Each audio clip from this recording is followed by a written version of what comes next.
A ver, dame la camiseta de un equipo desgraciado. Bueno, no se podía saber. El Torino. Cada cierto tiempo el fútbol italiano se ve envuelto en algún chanchullo pegajoso. Hoy, por ejemplo, son los supuestos positivos por coronavirus ocultados por la Lazio de Lotito, y mucho antes, por ejemplo, fueron los chanchullos de la Juventus. Bueno, y antes de 2006, de aquel campeonato que le quitaron a la Juventus por tramposo, ¿qué hubo? Bueno, pues hubo otro equipo al que también le quitaron una liga, un scudetto, por hacer trampas. Hablamos de la madre de todos los escándalos del fútbol italiano, que ya es decir, y tenemos que viajar hasta 1927 y hasta Turín para hablar del scudetto perdido por el Torino precisamente en aquella temporada. Una herida que aún permanece abierta entre la afición granata. La de 1927 era la primera temporada en la que el fútbol italiano se unificaba, ¿no? Competían en la misma liga los equipos del norte y los equipos del sur. Era una de las premisas del régimen fascista de Mussolini, que quería unificar el fútbol en un campeonato único que se llamaba Divisione Nazionale. Había un par de grupos de 10 equipos, pero todos competían entre sí, los del norte y los del sur, que hasta entonces habían estado separados en campeonatos regionales. Entonces el Torino era uno de los equipos más potentes de Italia. Eso no ha cambiado mucho, los equipos potentes de Italia siguen siendo los de las ciudades ricas del norte, como Turín y Milán, y el Torino, ya digo, era uno de los equipos pujantes de esa época y por supuesto en aquel campeonato. 5 de junio de 1927, ¿qué sucede ese día? Bueno, hay un derbi de Turín, Juventus-Torino, la Juve un equipo menor que el Torino entonces, y el Torino necesitaba la victoria para acercarse al campeonato. El Torino gana aquel partido 2-1, nada extraño porque entonces era un equipo superior a la Juventus, hasta que salta la sorpresa en la condomina, ya que hay dos palabras: Luigi Alemandi. Luigi Alemandi era un joven defensa de la Juventus, lateral para más años, que luego jugaría en la selección italiana, incluso fue campeón del mundo con la selección italiana y más tarde campeón de Italia con el Inter, pero entonces era un chaval pujante de la Juventus que disputaba uno de sus primeros derbis, y comienza a haber sospechas de que Luigi Alemandi se había dejado perder en ese partido. Il Tifone y lo Sport, dos periódicos, uno de Milán y otro de Roma de la época, destapan un escándalo sin precedentes hasta entonces en el fútbol italiano. Un directivo del Torino había pagado a Alemandi 35.000 liras para que se dejara perder en el derbi y así que el Torino se acercase un poco más al que iba a ser su primer campeonato.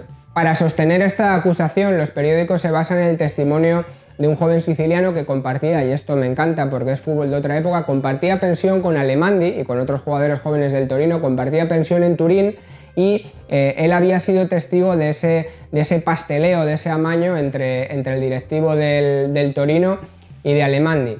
Bueno, a raíz de estas investigaciones de los dos periódicos italianos, la Federcalcio, la Federación Italiana de Fútbol, se hace eco y comienza una investigación interna, una investigación privada sobre los hechos, y descubre el pasteleo, se descubre todo el pastel en el derbi de Turín, y que efectivamente un directivo del Torino, el contable del Torino, para más señas, Guido Nani, que en la investigación le dan un nombre muy cinematográfico, que es el Dr. N, había pagado 35.000 liras a Luigi Alemandi por dejarse perder.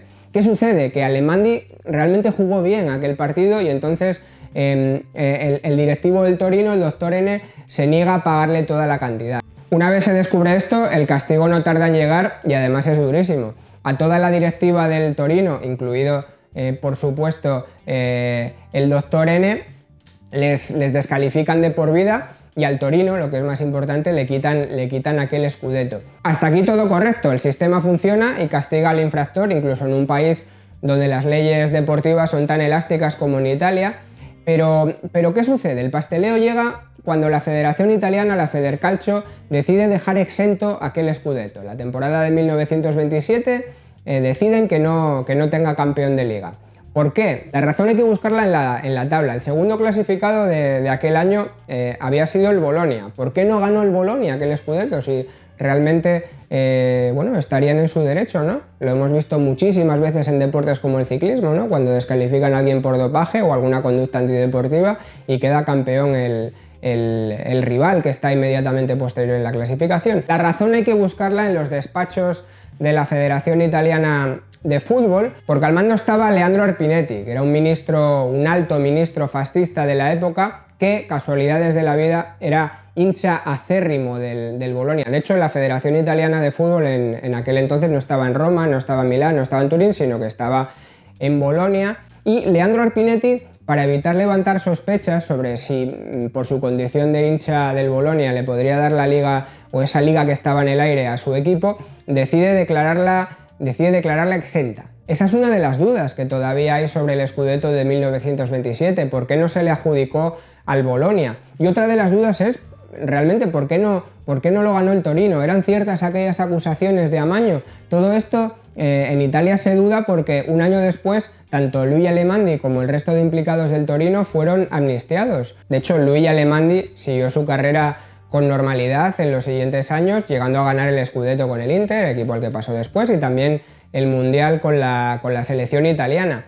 El Torino, que ha reivindicado este Scudetto prácticamente desde que lo perdió, vio posibilidades de recuperarlo en 1949, cuando la Federación prometió reabrir el caso, y sin embargo eso quedó ahí, en agua de borrajas. ¿Qué guardan exactamente en los archivos la Federcalcio para no darle este Scudetto al Torino? Y lo mismo piensan en Bolonia, ¿por qué no nos han dado este Scudetto de 1927 si realmente nosotros éramos los legítimos campeones después de que el primer clasificado hubiera hecho trampas? Dudas que hay en torno a este Scudetto perdido del Torino, que ganaría su primera liga un año después, y luego vendrían, bueno, realmente muchas desgracias para el Torino, incluida la más famosa, ¿no? El desastre del Grande Torino en Superga, y luego tantos y tantos años en la mediocridad que todavía continúa para el conjunto granata. Y muchas dudas también para el Bolonia, que ha venido reclamando este Scudetto perdido también porque consideran que les pertenece en justicia. Bueno, y este caso realmente sigue coleando desde 1927 hasta la actualidad, porque en 2015 Carlo Tavecchio, que es el presidente actual de la Federcalcio, le prometió a Urbano Cairo, el presidente del Torino, que tendría en cuenta su versión para poder reabrir el caso, pero desde entonces nada se ha sabido y el Scudetto permanece exento, a pesar de que lo vienen reclamando desde 1927 prácticamente tanto Torino como Bolonia. Y este es el primer escándalo, o la madre de todos los escándalos del fútbol italiano. ¿Qué chanchullos os llaman más la atención del fútbol italiano? ¿De cuál queréis que hable aquí en Dieta Casano? Bueno, me lo dejáis en los comentarios, ya sabéis, le dais al like y comentáis para ayudarme a crecer. Y mientras tanto solo me queda despedirme con un forza, saluti, bacioni, arrivederci, un forte in bocca al lupo y a presto, Pino.